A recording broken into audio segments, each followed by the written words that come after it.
And welcome to continued coverage of the Tencent LPL Summer. We're in week 4, day 2 with our third game now as EPHK take on World Elite. My name is Pastry Time. I'm going to be joined by Papa Smithy. And Papa, it's been a great day so far, halfway through here on day 2. What can we expect here? It's kind of middle of the road team World Elite versus, I believe, still the bottom team, unfortunately, in the standings here for EPHK. I mean, it's just interesting to shine a light on World Elite just because we've seen 4 games from them. They looked very, very impressive in the first 2, particularly in their dismantling of Invictus Gaming.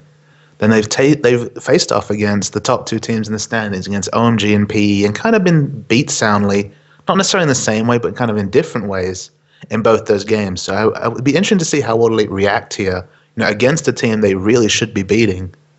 Do they still have that character? Are they still that team that we saw at the start of last week? Or have they kind of lost their way? It's kind of hard to say. Yeah, and of course EPHK finally picked up a win here in the LPL Summer as well, so they're probably feeling a little better here. I mean, really at this point you don't have much to lose. You just want to play your games and see how you can go. There's plenty of weeks left here in the tournament, so be interesting to see what they bring out here as well. The bans though have been completed. We've got Lee Sin, Zach, and Twisted Fate there on the left, and of course over on the right there, Elise, Thresh, and Zed. The bans as Shen is actually going to get yet more play today. I believe that's 3 for 3 on Shen games, and he's going to be the first pick here for EPHK. And notable that the Twitch is available here, so you won't be able to see the submarine strat that we've seen in the previous 2 games. No Twitch Shen synergy available, but Twitch, that AD carry du jour, is available. And Rise also available here as well. Another popular pick, it seems like, between some of the teams, and I do like these 2 picks here from World Elite. Very, very powerful first 2 pickups here. Rise and that Twitch that you mentioned, Papa, go straight into the powerful World Elite. So it'll be interesting to see how EPHK react. They've got the Shen here, so they've shown their hand a little bit. Obviously, we know that most likely their top lane is going to be doing a lot of split pushing. And we've seen one example of Shen jungle this tournament. I mean, it doesn't have the pressure there. And of course, even like Shyvana, who doesn't necessarily have gank pressure, at least has damage gank pressure. I mean, Shen kind of just jungles slow and then transitions into basically a worse version of top Shen. So probably going to be a top Shen here. Vayne Nami, we've seen this lane matchup more than I would have expected, given that on paper it's quite weak in the early levels, but in a late game scaling to have that disengage available with your Vayne is very strong. Well, it's funny because I think a lot of teams are reacting to Twitch by picking Vayne because they're like, well, we sort of need a carry that can carry just as hard, and Nami is very good with Twitch as well, so it almost feels like EPHK just reacting to that Twitch pick and thinking, well, we can't give you Nami, we don't want to, and we really can't battle you with anything other than Vayne. So it almost feels like already the teams are trying to figure out, okay, we're not banning Twitch at this stage, we haven't gotten there, what do we do against it? And it seems like Vayne is the pretty common reactionary pick. Yeah, it almost feels like they're stealing away popular champions here. Like, Jarvan's actually super strong against Twitch, so why not take it away from EPHK so they can't pick it up? Syndra here is a super interesting pick. And the fact that they've blind picked Syndra here suggests to me that, I mean, it's a surprising blind pick for me. Like, I almost think like it's they're trying to bait out a pick and then maybe even put it support, which you don't see very often. The lane pressure it provides is very situational, but Syndra has counters. I mean, Kassadin notably is actually pretty strong against Syndra and is available here. Ahri also a pretty favorable choice. Yeah, so we're going to have Syndra picked up there, as you said. Now, Ahri and Nunu, the last 2 considerations here for EPHK, and they are going to pick them up here. So Nunu going to go into the jungle there and help make that Vayne even better towards the late game. And as you mentioned, Ahri, a pretty strong champion overall, a pretty safe mid for the most part, and looks to have a decent matchup here up against Syndra. And you're right, it's almost funny to see them last picking essentially what looks like support here, although I think you just called it there. Syndra support looks like it is going to be the go, as we do have Vladimir as the last pick up there for World Elite. There's just no reason to blind pick a champion who can situationally be super lane dominating, but tends to fall off in the late game just because it doesn't have the longest range to use her ultimate, so you kind of have to be in the middle of a team fight, tanks getting you away, etc. It's hard to line everything up as Syndra late game, so I would have been surprised to see them blind pick the Syndra here, but it's pretty easy to get baited when Syndra support's not an established thing. It's not like when Zyra support was coming through, or Elise support was coming through. I mean, that was a legitimate, you could see the legitimate strengths to it. Syndra support has strengths. They do have a long-range stun, but it's skill shots and she's super, super squishy. Yeah, it's interesting there, but I like it. I'm looking forward to seeing how Fizzif plays this one out. I mean, Fizzif definitely someone who's a very mechanically sound support player. He plays really smart, really clever, and always seems to kind of put, whether he's playing Blitzcrank and hooking or using Nami with Bubble, he always seems to put his skill shots in the right places. So it seems to kind of fit the way he likes to play, and I'm curious to see just how powerful that lane is, because if we think about it, especially at level 6, that's a lot of pretty good all-in power. Speaking of power pastry time, as we get to see the players, because once again we return to some technical issues on the VODs. So of course we have this muted experience for you here today. World Elite actually have light up logos on their on their mice. It's very awesome. That is something that we wouldn't get to see if we didn't have the direct production feed, which of course, as you said, Papa, is what we have here. So apologies the flavor for of the studio also. God, they just have an awesome setup. It's pretty sweet here, but we're going to move through this game now. Get things started. Looks like World Elite traversing through their side of the map now. Seeing what they can see as if they're going to check things out. 5-man invade's going to happen here as Jungle Draven's going to move his way through. I have to say that I really like what World Elite have cooked up here. I mean, for me, Ryze is definitely a quintessential Messiah champion, so I think everything kind of fell together nicely here, and it's just a matter of how effective can this Syndra be, especially against someone like Nami Vayne. Although, I actually really like wherever World Elite's duo lane end up. Because if it's in a 2v1, they can actually push pretty well with Syndra, and against a squishy kind of defensive lane like Nami Vayne, I actually think they have a good shot there as well. They kind of have a lot of damage potential at level 1, just because Syndra is able to, with that low cooldown on her Q, just be able to get constant spam, and of course Twitch is level 1, by far the strongest of any AD carry.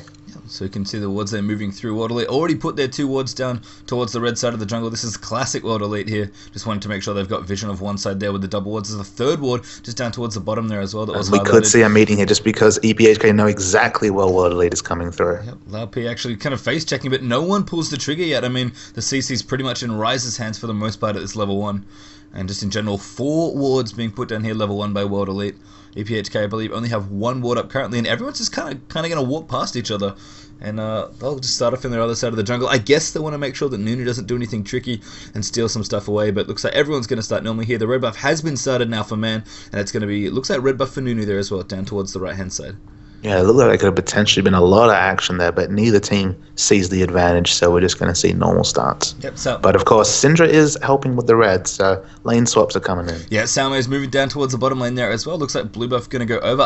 Double buff start here actually coming out. Supercat is going to get donated that blue buff away. And Ari, I think, is actually going to... Yeah, Ari's actually going to 1v2 top lane.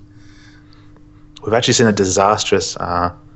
RE 1v2 already so far in competitive, so it's a risk here. I mean, with the blue buff has something, if you can hit level 2, that's strong, but it's worth noting here that Ari has pretty damn low base stats, so it is a risky play. Yeah, especially against a high damage lane like Twitch, Syndra. Looks like Nunu as well coming to check out this blue buff. Man knows what's going on, spots Laopi, but booping now rotating up as well. The damage going to come. 2 snowballs out there from Nunu. Red buff as well, as the bubble is just going to miss in there for Nami. So it looks like no real follow-up here. Already World Elite rotating towards the mid as well. I mean, with a champion like... With a lane like Vayne Nami, you really want to make sure you can have your early game go as smoothly as possible, and there's no better way to really do that than actually just throw them in a 2v1 lane. But looks like World Elite going to react to that. Move around now as well. Man's actually going to get help as the top lane moves down towards the middle as well. So very aggressive grouping here from World Elite, wanting to make sure that Java can actually pick up that blue buff, and looks like he is going to get it safely. So nice moves there. Messiah going to go back, and he'll be 1v1 top lane against Ari. It actually wasting a lot of time there here, Patriot time. Messiah's going to enter lane, definitely going to be under-leveled. I mean, Ari versus Ryze has always been seen as a matchup slightly in the advantage of Ryze, just because of that consistent damage and that instant snare. But going in under-leveled in a long lane as Ryze is a risky proposition. Yeah, especially because Supercat started blue buff as well, so is able to push the first wave here very quickly into this turret. It's going to be about a level and a half probably in the lead here. Yep, Supercat approaching level 4. You can see Messiah there just level 2 now, so it's going to be a little bit tricky. But I think World Elite, these are the lanes they wanted when they made these picks. Vlad's great against Shen. I think they're fine with Ryze against Ari, and I think in this situation with a high damage duo lane, they're happy to 2v2 here. So EPHK, unless they make another swap, are going to have to settle with these. It's just a matter of, I guess, is Messiah too far behind at this point to have, you know, not too much trouble in the top lane. And Twitch Syndra, if they're ever able to hit that stun and just do a surprising amount of burst damage, even if you can't get 3 or 4 stacks of that deadly venom, the instant damage with that venom cask is very strong. Yeah, this is going to be an absolute dump truck of damage coming down, but looks like EPHK are going to rotate once more here. They don't really like the 2v2, and it doesn't surprise me too much. Looks like Shen just kind of grit and bear this lane against Vladimir. Again, not great, but Shen kind of once he gets going, once he gets his items down, probably going to see a Spirit Visage Rush here as well to help out with that the AP character in his bottom lane, and then, you know, he'll be fine from then and can just farm up a Storm, which is always good.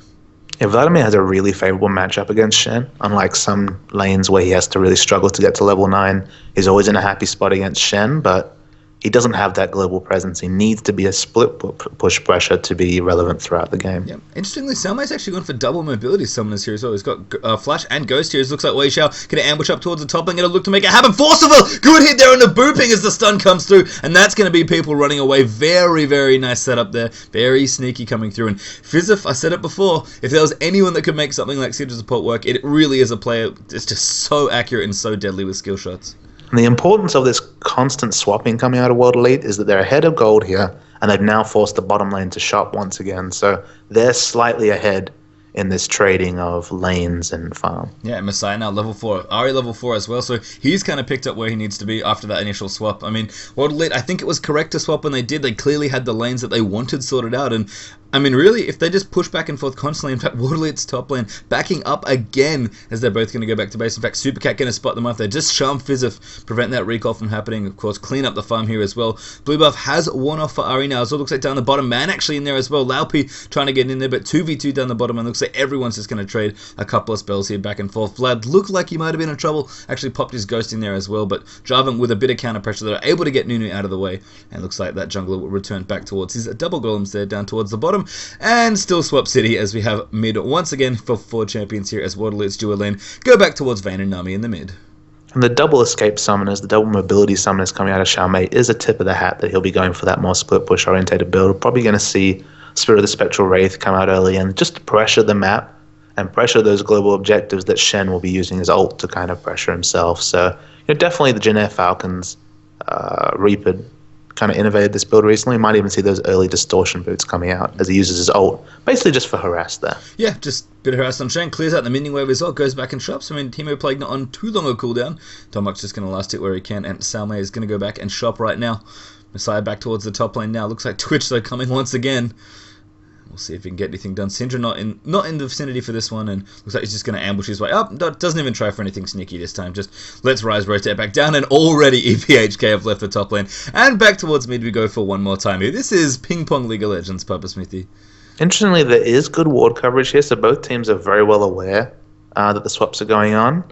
I mean, one of the reasons you might want to keep swapping is if you have the jungle pressure advantage, and Jarvan should have the gank pressure here. So World Elite going to be slightly more happy with teams rotating through those dangerous paths just because Jarvan, that uncleansable CC, very strong. Yeah, the one thing that is nice about Nunu though is of course you get great neutral buff control as well. And looks like they are going for a nice early dragon here. 3-man with Nunu in the mix. Salmei without an ultimate could find a little trouble here. I mean, he might try and make something happen. He's actually looking for the steal. Almost goes for it there, but Nunu, of course, going to clean it up with Smite plus Consume. Now Salmei forced to get out of the way. He's going to take a little bit of damage here, but Sanguine Pool should be ready to go. Has his flash as well, so he'll be safe. That was actually very, very bold from Salmei, but he kind of realized that, you know what, I'm not too unhappy with what's going on in this situation. They probably can't kill me, and if they absolutely can have flash, I might as well try and steal it. He had that second escape summoner as well, so was happy that he could just sniff around, and if you got lucky, you got lucky. Interesting to see Syndra and Ryze were actually in the mid lane. It was just Twitch 1v1 up top against Shen, but we all know if this first 8 minutes is any indication, the swaps will continue. Yeah, Wei Xiao already recalling once more, booping as well here down the bottom as now the dual lanes rotated towards Vladimir now for EPHK, but they're backing once more.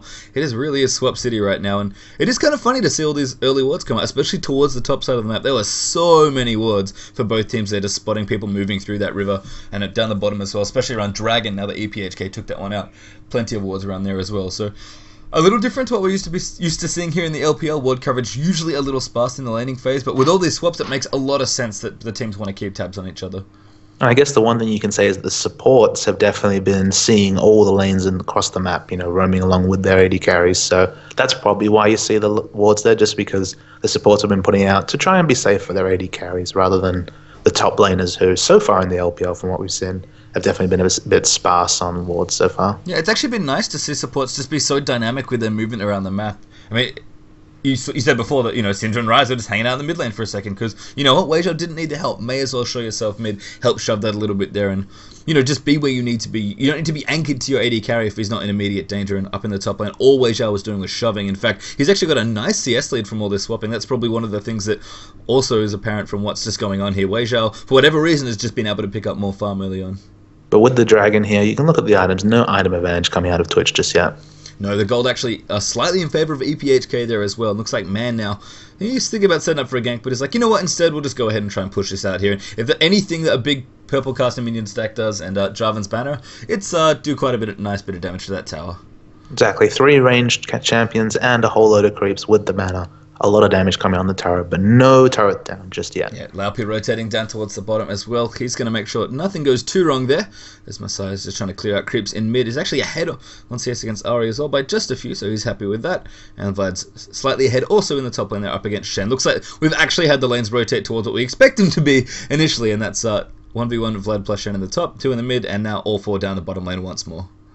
And you'll notice here the Fiendish Codex coming out of Super Cat on Ari here. It will be that more traditional DFG Ari coming out here. And the return of that's probably linked by the fact that they have the global pressure. Oh, as the bubble comes down. Yep, now we're going to look for something to happen. Look for something here down the bottom. Oh goodness, there's the bubble. And now Fizzif going to look for the stun as well. The damage coming through. Ambush use though. And everything's going to be okay there. Just walking away. A little bit of pressure there. Wei Xiao a little low there on Twitch, but he's just going to be able to walk away and heal up from that one.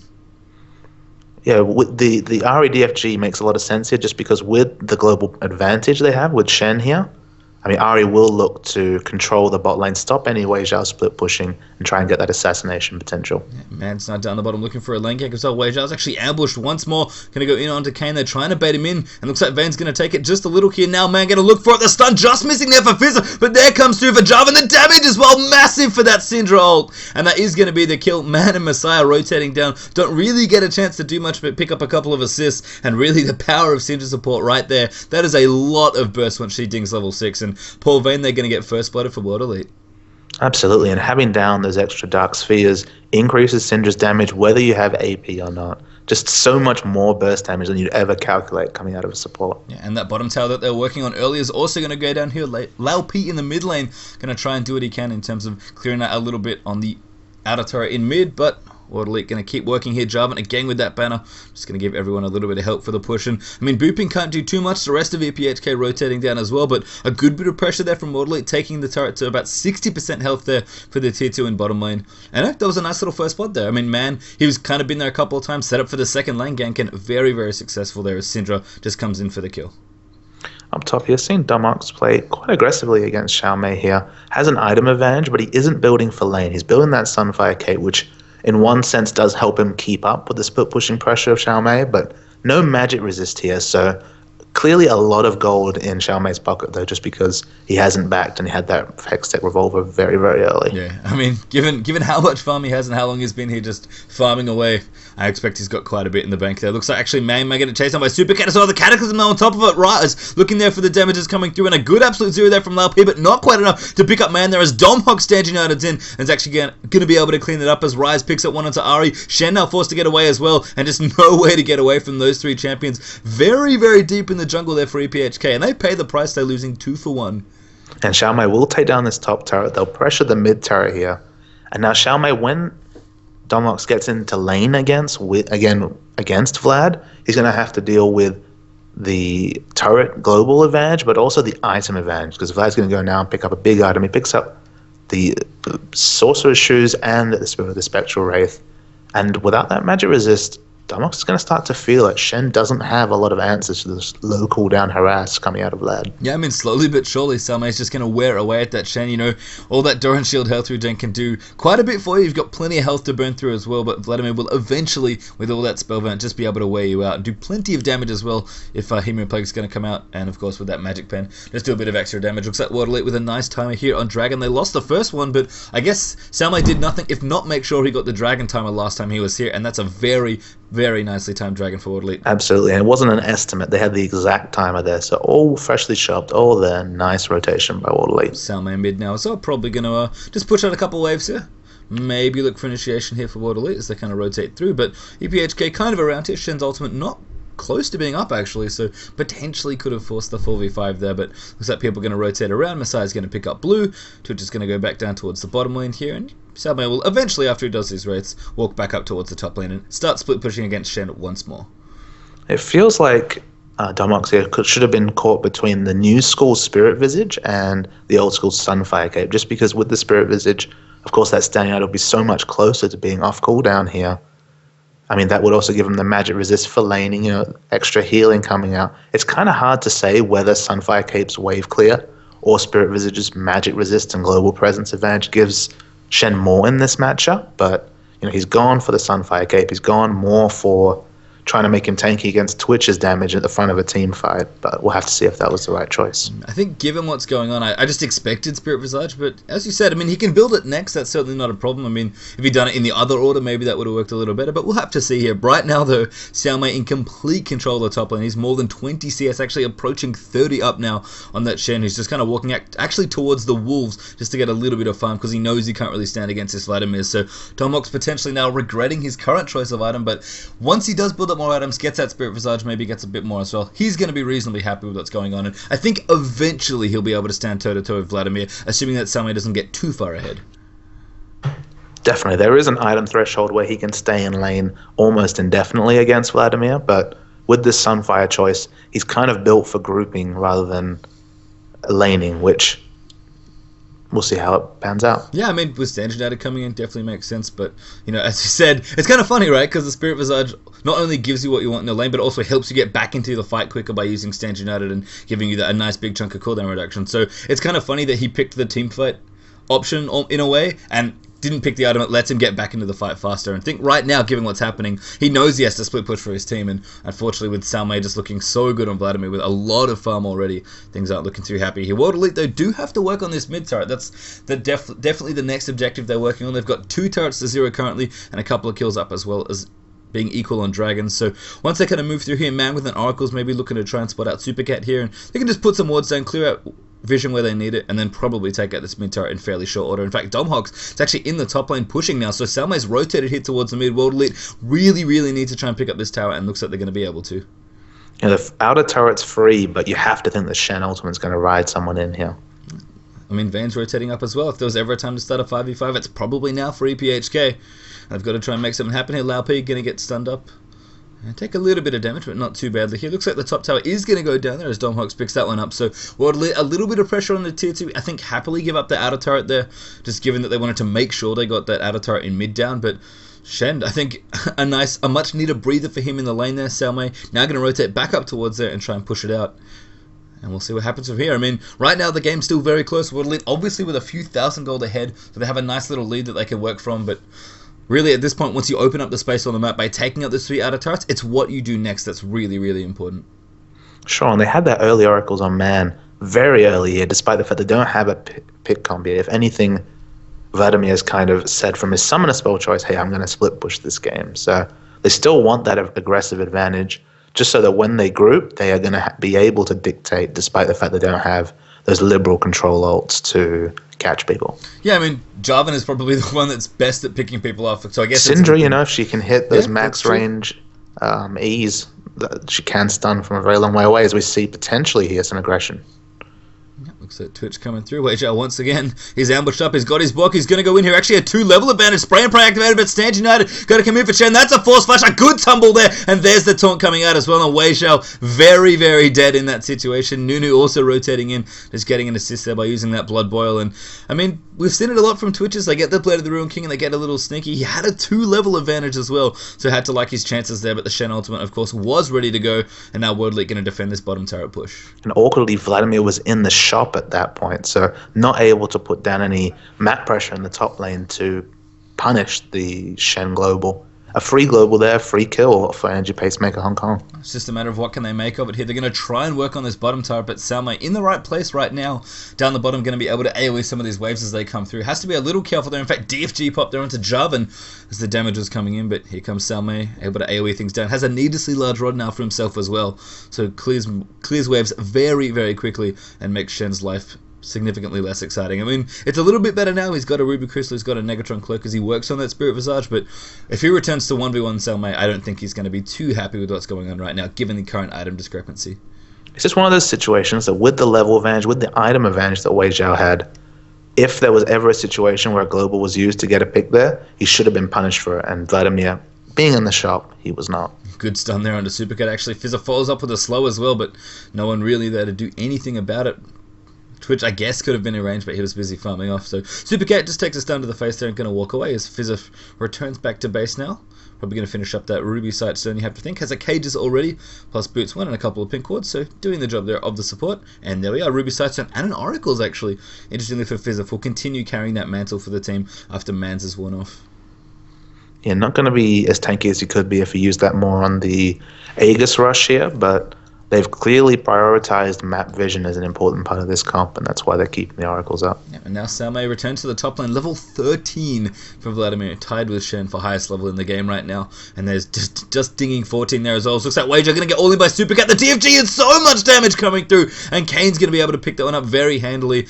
And we kind of talked about it before, you know, a lot of teams, they pick Twitch, they look to protect him, and with good reasons. Masina going to get taunted off, forced to flash there as the charm comes through. Tidal Wave, I think, just going to hit him there, but no follow-up available as EPHK rotate towards the Dragon. But Twitch, if he stands there and free hits with his ultimate on, he looks absolutely incredible in terms of damage output. The one thing that he really needs though is team to protect him, and Ari right there, able to pick him up very cleanly as Man's going to come through. The Dragon picked up there by Nunu. Worldly going to try and get in there. Salme going in onto Kane actually with a Hemo Plague ticking, but forced to Sanguine pull out. Kites him back towards him, picks up Supercat as he gets condemned to the edge of a tree there. Salme, I think, going to die and does go down there as Kane's able to pick him up. So a 2-for-1 trade there.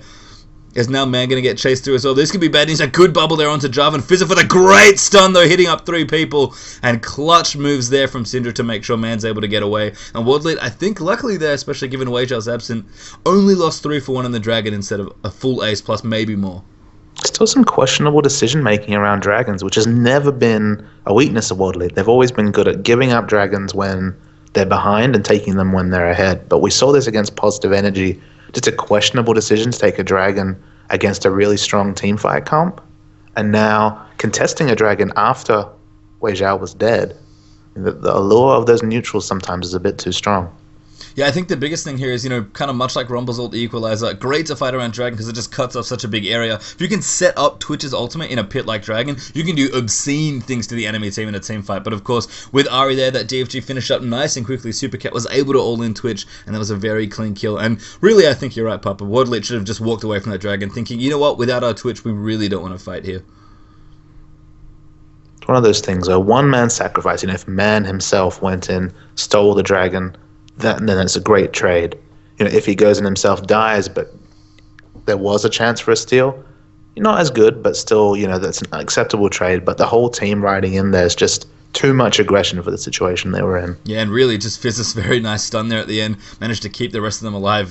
If everyone else had died, they probably would have lost a little more. In fact, down the bottom, Domhawk's here, going to get 2v2'd here, but Supercat coming through. A good shot onto Messiah. Damage coming through there as Rise picks up the kill on a Shen. Now Weizhao trying to get in there. Supercat very, very low from that Twitch damage, but here comes Kane chasing through now as well. The damage coming in, they're going to try and turn it around. They will get it. Absolute zero use there as well, and Weizhao picks up the kill before getting taken out there as well. So nice reaction there for both teams.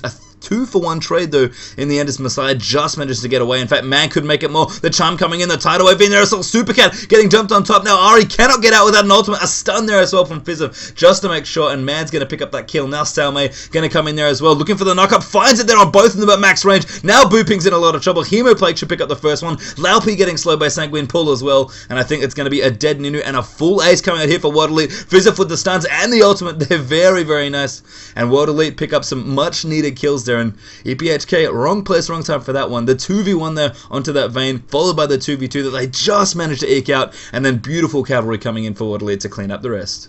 And the Syndra support is really feeling like a Blitzcrank pick in this case, in terms of they got her through lane. You know, she didn't have to deal with much of a laning phase because of the constant 2v1s and lane swapping.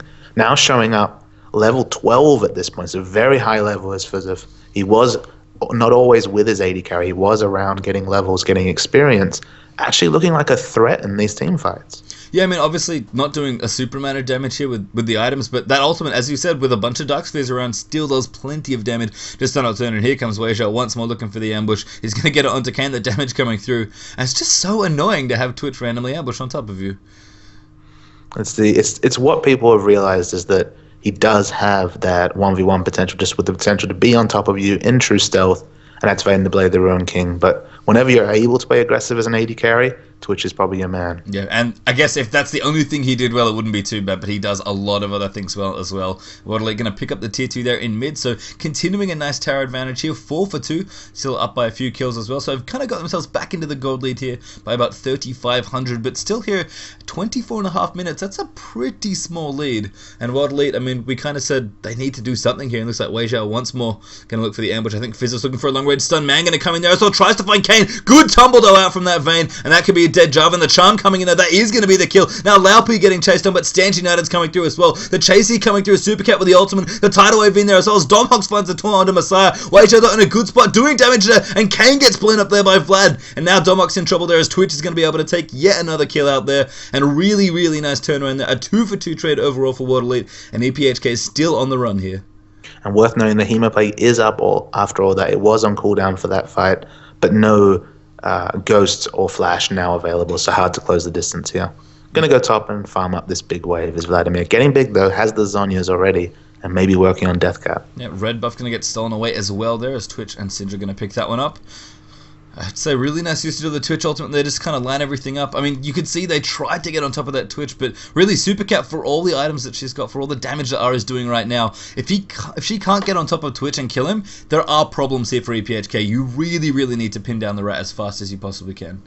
It's the same for Ahri Baseline. With all her mobility, it takes those point-and-click snares to hold her in place and then DPS her down, because it's so hard to click on an Ahri with her high mobility in fights. If Fizzif can hit that combo though, or if the Rise Snare or Jarvan knockup come into play, there is a lot of counterplay from the World Elite comp against this Ahri pick. Yeah, and it's funny that, you know, Man kind of dives a little recklessly there, but his team followed up perfectly on what may not even have been a mistake, just he wanting to go in and initiate, knowing he had a spot, found Vayne there, tried to disrupt them long enough, and so many resources got blown on making sure Jarvan died that Wei Zhao was actually able to equalize with his ultimate, and World Elite were able to come out just ahead there as they steal up a bit of empty farm, and of course the red buff away there as well. I mean, the trade's even 2 for 2, no other turrets or objectives picked up as a result, but you know, they'll take it there, and it's going to be even more important as we move through the fights here to make sure that Twitch gets taken up. But I think the other problem is World Elite don't just have one good damage threat, they have 3 really, really strong damage threats on this team. And kind of the slept-on CC when you talk about Jarvan. Everyone knows the uncleansable knockup. Everyone knows the fact that you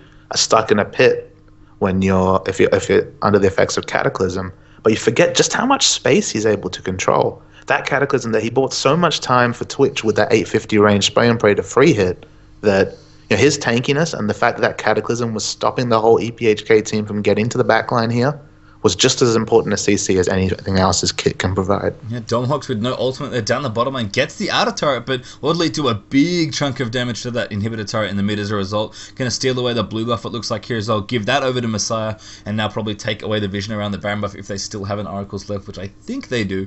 I'm pretty sure Syndra's still got hers going. So some nice vision gain there, a buff stolen away as well, possibly even a bait here as Messiah on cue walks immediately on top of a ward. And Xiaomei is looking big, patient. He's going for the Void stuff here. Of course, if you can keep those Tide of Blood stacks up, the base damage on that ability is very high. And of course, he has the AP to back it up here. So Vladimir, a very, very relevant damage threat, especially when his Ghost comes off cooldown and he's able to keep, you know, that fairly short-range spell on as many enemy members as possible. And we talk about double AP a lot, just in general. In fact, we've seen quite a bit of it here in the LPL. I really, really like Messiah's build, especially with Vladimir. Look what he's got. He's got double magic shred with not only the Abyssal Scepter, but of course his spell flux there as well, his E. So he's able to shred a lot of that magic resistance there, and that makes Hemoplague even better for Xiaomei. And of course, it is the magic reduction rather than the magic penetration, in that it does stack the best way possible. And if you think about it, that's the same thing that comes out of Ryze's E. So in effect, if he's able to hit a spell flux and be in range of Abyssal Scepter, it's almost going to function a lot like the Deathfire Grasp that Ahri's picked up, just because it's going to be shredding just so much magic resist, up to potentially about 50, 60, 70 magic resist, depending on how many bounces of spell flux hits one person. And then, of course, once that all comes through, there's plenty of AoE damage to follow up there for Vlad and Ryze. So I like how they've really seemed to synergize this build together. I mean, the items that they've got work fine on the champions that they've got, but they work even better together. And I really like that World Elite kind of have put this very, very... it's very like well placed and well thought out double AP comp together. They're not just being like, we like Vladimir, we like Ryze, let's kind of make these two champions happen. They're actually, okay, we've got these two, what can we do with them in terms of build that will work well together? And in tandem, that's a very, very scary AoE comp from World Elite. And again, we're just going to have the Baron dance here. Booping. Doesn't want to stand there. The stun coming through actually for Fizz. The slow as well. The damage in there for the ultimate. Now Man going to chase it onto Lappy, who immediately flashes out of the way. And with Dom Hox here, he's got his ultimate. He's down the bottom lane pressuring. Going to maybe try and take out this Baron here. Fizzif does have an Oracles as well. It looks like Water Elite are going to be getting started on this Baron. So Shen, how much damage can he do? Just looking up towards his items. Only kind of tanky here with the Sunfire Cape to help push. So isn't going to push too fast, although it will be respectable in terms of that. Fizzif here going to play zone out as well. Just try and keep people out of the pit with Syndra. And there's the Baron buff going down already. Lots of damage there. Looks like Stan United going to come in. A Super Cat is going to try and ride somebody in. Messiah going to get done up there. But Wei Zhao should be in trouble. Super Cat though immediately snapped. But a good Zoni is there from Ari as well. Now Man getting chased down does go down. But they picked up the threat there onto Twitch. World Elite now can walk through here. 3-for-1 trade there. Flash stun. Look there for Fizzif as Kane's forced to flash out of the way himself. And World Elite, a very nice play there. Samay actually flash Sanguine pulling on top of this Kane here. The barrier activated as well. Booping's around here as well. Samay could be in a bit of trouble. But the Zoni's coming out there. Messiah, look at the chase. A great stun there for Fizzif. And there's the Rune Prison to try and top it all off. But Kane's still alive there thanks to Booping coming in at just the right second. And a very aggressive dive there under that turret for World Elite. But I think they're going to get what they want anyway. They're going to push down the mid, pick up that inhibitor turret, and possibly even the inhibitor as well. They're just getting so much purchase from this Syndra support pastry time. It has been a masterstroke from World Elite here. I kind of called it. It was one of those unlikely things that just blind picking Syndra mid just made so little sense given how I know about World Elite's pick structures. But the actual end result, the support Syndra, working a treat. Looking really good here, and there's the inhibitor they want as well. Salmei going to get out of the Aqua Prison there by Sanguine pulling his way to victory. Now EPHK, a lot of pressure here. Again, a nice stun there on Laopi, so no chasing coming through. I mean, it's one of those things you kind of likened it to Blitzcrank, and it really is a very, very long-range stun. I guess it just has the benefit of also being AoE in a line as well. So, I mean, Fizzif, I certainly respect him as a support player. He always seems to come up clutch when he needs to. And on something like Syndra, it's kind of like when we first saw LeBlanc support for the first time, right? You look at it, it's like, oh yeah, that's cute. An AP burst mage support. You know, that's a lot of nice damage. They can pressure and maybe get some kills. But LeBlanc, when you think about it, actually has a ton of CC. It's just very hard to use it effectively. I'm almost getting a similar vibe here for Fizzif Syndra.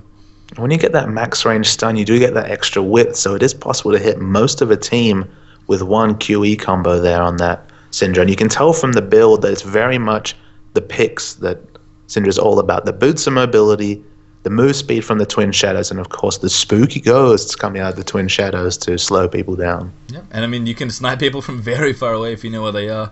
Fizzif here just roaming with the oracles with Man, just trying to clear out some vision here. Looks like World Elite going to work towards the bottom side of this map now. They've got the mid down, Baron's down as well, so don't have to worry about that, so they'll work on this side. And of course, once Baron does come back up, if they want to get it once again, if they've done a lot of work here, possibly gotten the inhibitor towards the bottom lane, they'll have plenty of room to pick up Baron once again, pretty much relatively uncontested.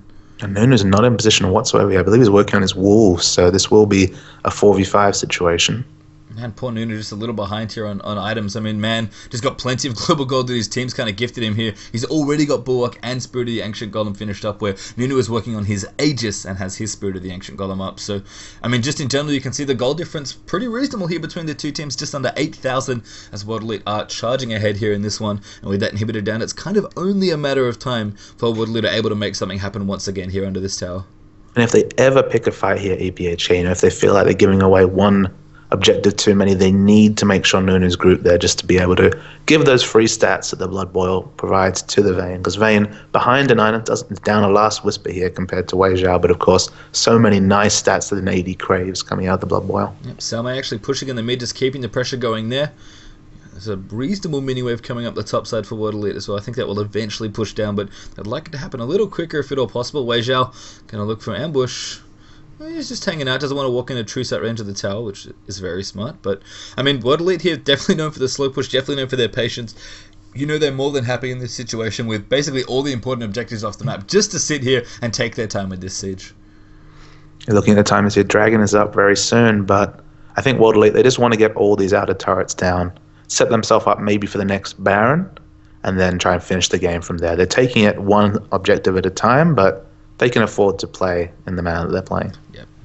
And World Elite here going to now just clear up the top side. I like it. They kind of were down the bottom, hoping someone would mess up, seeing if maybe they could get some pressure going. But instead, they're going to take the free tier 2 here up towards the top side of the map. And now they'll push down and maybe try and take out some damage on this inhibitor turret here down the bottom. I mean, with the inhibitor in mid down, it really is only a matter of time before the waves push in. And this is a very strong wave pushing through now for World Elite. The damage going to come in here. They're going to try and look to make it happen. A flash taunt. They're coming in. Supercat trying to make it happen as well. There is the tidal wave comes in. And actually a dodged ult there for Supercat as the Zhonya's comes through. He gets out of the way of Syndra's desperate power. But now Twitch kind of getting jumped on as well. A decent absolute zero there from LPL, but Salmei's able to get out there. Wei Zhao just going down there to Supercat, but there's the chase in. A double stun actually for Fizzif as well as he picks up 2 on Syndra. Now Tomahawk's in trouble as well. And World Elite, they've lost 2, but they've traded 3, and they've still got plenty of damage left in this team here. I mean, Fizzif is doing enough work on his own. Messiah's pretty much here. He's still a damage threat on this team as well. They lost 2 important members there in Vladimir and Twitch, but World Elite's still trading up. They're going to pressure this top tower. It's so many ranged auto attackers coming out from World Elite that even if you take down the AD carry Twitch, they are able to push structures very, very impressively. Yeah, I mean, Jarvan at this point, he pretty much always helps in a push when you need him. So, man, here, as long as he's alive, and there's a couple extra people here as well, going to be able to take out this top inhibitor. Possibly look to work on the bottom side as well. Got 15 seconds left for Vayne, 20 on the other 2. Although, of course, that is shortening a little now. So, looks like they are going to back off here. Kind of makes sense. They can steal away blue buff again if they want to, or just back off and spend some of the gold they might have gotten. But, I mean, that's 2 inhibitors down now as well. The mid one will be back reasonably soon at this point, probably in a minute or 2. But at this point, World Elite really can just kind of take the game at their own pace and slowly but surely, as they love to do, just close this game out. About a minute to the next Baron, according to the timer, so that's probably the next objective. And with 2 inhibitors down here, I don't think any answer whatsoever coming out from EPHK. It's World Elite's game to lose. It really is. They're almost 10,000 gold ahead. They're about 9k up right now. They'll probably be 10k by the end of this game, assuming it goes the way they want it to. And just so many items in the inventories there on the World Elite side. I mean, EPHK, they're picking up some items here. We've got Shen working on his Randuins now. The Bulwark's finished up for Nunu. You can see Zhonya's and DFG finished up with Void Staff probably being worked on there for Supercat. Vayne, a little behind. He doesn't have the last Whisper yet, although does have a Quicksilver Sash, which is definitely nice against the stuns coming out from Syndra and Ryze in particular. But I mean, Twitch, an item ahead at this point with the last Whisper completed.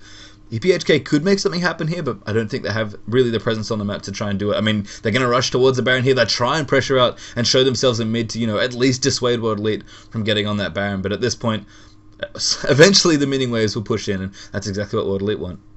And just so many items up is the Vladimir. He has the Death Cap now to go along with his Zhonya's Hourglass, Void Staff, and the Spirit of the Spectral Wraith. And just a sneaky blue pot here, just in case a fight breaks out. Domhawk stunned up there by Syndra, but able to shut it out of the way of that one. And now World Elite going to walk up towards Baron. It must be back up soon at this point, and they're just making sure they have as much vision as they need. Going to rotate up towards this one. There's Baron. He's back already. And World Elite, this should be relatively uncontested here. I mean, maybe Nunu can come in and try for the hero steal and delay the game a little longer. But at this point, there's really nothing EPHK can do. And never mind, Baron's already dead. Yeah, I mean, they DPS'd it down so fast, their pastry time, with their kits, with the Spirit of the Spectral Wraith on Vlad. Trivial was the Baron's life. That was very trivial, and that's not normally something we say about Baron. He is a very scary monster indeed. World Elite made that one look easy, and now with the Baron buff, middle inhibitor is back up, I believe, but that shouldn't be too much of a problem here for the World Elite squad. And at this point, it's very academic here to close out this game. EPHK, they can look for the miracle defense. They may be able to defend their base, but for how long is really the question. I think World Elite game firmly in hand at this point for them. They've kind of really played the way we expect them to play, slowly grinding out the game, very calculated, very methodical, and just didn't have an answer for the great play, especially, honestly, I have to say, from Fizzif. He played really, really well.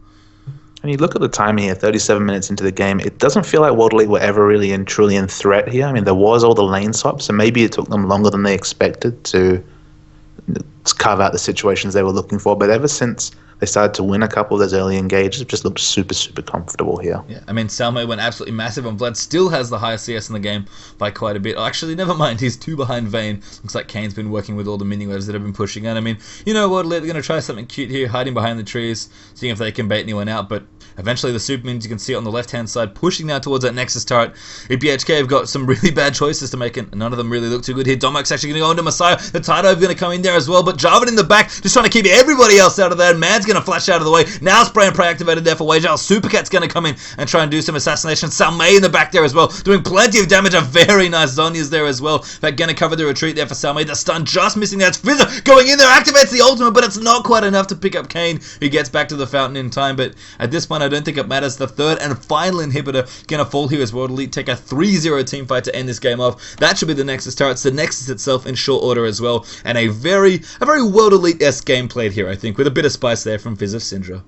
Yeah, it feels like World Elite were able to play themselves back into form there. I mean, they couldn't handle Positive Energy and OMG, that two disappointing losses to them, but back on the high horse, getting a win there, staying one win behind Positive Energy. GG, well played to World Elite. Yeah, and really, at this point, kind of chasing the top of the standings, they really need to make sure they keep pace with the teams that they can't quite seem to get over yet here in the LPL. And I mean, EPHK, given their standings in the LPL, that was actually quite a nicely played game from them, but World Elite at one point just showing their experience, showing that, you know, we still got some tricks up our sleeve, and just a very nicely executed game. Exactly what we expect from a team like WE. So, with that, we are done here for this game. Of course, one more game coming up here for Week 4 Day 2. If you'd like to catch up with any of the matches, of course, feel free to head over to youtube.com/LOLChampSeries. You can check out the LPL Summer playlist that has all the matches that we've been doing since we started covering here in Week 3. But it is one more match here, and it should be an absolutely massive one as well. We'll be back, guys. Tencent LPL Summer coming up again.